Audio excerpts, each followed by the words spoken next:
Berabad-abad yang lalu, Nusantara dikenal sebagai tanah surga yang kaya akan rempah-rempah. Kekayaan inilah yang membuat bangsa-bangsa Eropa berlayar jauh, menantang badai samudra demi satu tujuan, yaitu menguasai perdagangan di kepulauan ini. Namun, perjalanan mereka tidak hanya membawa perdagangan. Kedatangan Portugis, Belanda, Spanyol, hingga Inggris perlahan berubah menjadi kolonialisme yang menindas rakyat kita selama ratusan tahun. Inilah kisah panjang proses kolonialisme bangsa Eropa di Indonesia. Indonesia dikenal sebagai negeri yang kaya akan rempah-rempah. Kekayaan inilah yang membuat bangsa-bangsa Eropa berlayar jauh menembus samudra dan akhirnya sampai ke kepulauan Nusantara. Namun, kedatangan mereka bukan hanya membawa perdagangan, tetapi juga kolonialisme yang berlangsung selama ratusan tahun. Bangsa Portugis adalah yang pertama datang, tahun 1511. Mereka merebut Malaka, lalu berusaha menguasai perdagangan rempah di Maluku. Tidak lama setelah itu, Spanyol pun ikut masuk, bersaing di wilayah timur Nusantara. Namun yang paling lama tinggal adalah Belanda. Dengan mendirikan VOC pada tahun 1602, Belanda memonopoli perdagangan dan mendirikan benteng, pelabuhan, serta pusat pemerintahan di Batavia.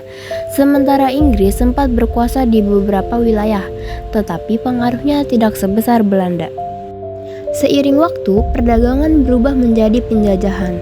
Bangsa Eropa menerapkan berbagai sistem kolonial, monopoli dagang, kerja rodi, tanam paksa, hingga pajak yang memberatkan rakyat. Kekayaan alam Nusantara dieksploitasi, sementara rakyat hidup dalam penderitaan. Tentu saja rakyat Indonesia tidak tinggal diam. Dari ujung barat hingga timur, lahir berbagai pahlawan. Perang Aceh, perang Diponegoro, perlawanan Patimura di Maluku, hingga perjuangan Cut Nyadien di Aceh. Walaupun banyak berakhir dengan kekalahan, semangat perlawanan itu tak pernah padam. Kolonialisme memang meninggalkan luka, tapi juga jejak sejarah yang masih bisa kita lihat hari ini. Gedung tua bergaya Eropa, jalur kereta api pertama, hingga berbagai istilah dalam bahasa kita adalah bukti pengaruh bangsa Eropa yang pernah berkuasa di Indonesia. Kolonialisme bangsa Eropa di Indonesia berlangsung berabad-abad, tapi akhirnya runtuh karena semangat juang rakyat kini yang tak pernah padam.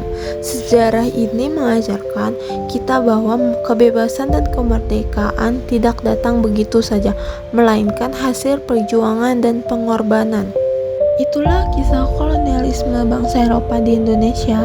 Dari Portugis, Spanyol, Belanda, hingga Inggris, semua meninggalkan jejak yang patut kita ingat. Semoga generasi muda terus belajar dari masa lalu, agar kita bisa menjaga kemerdekaan dan membangun masa depan yang lebih baik. Terima kasih sudah menyimak. Sampai jumpa.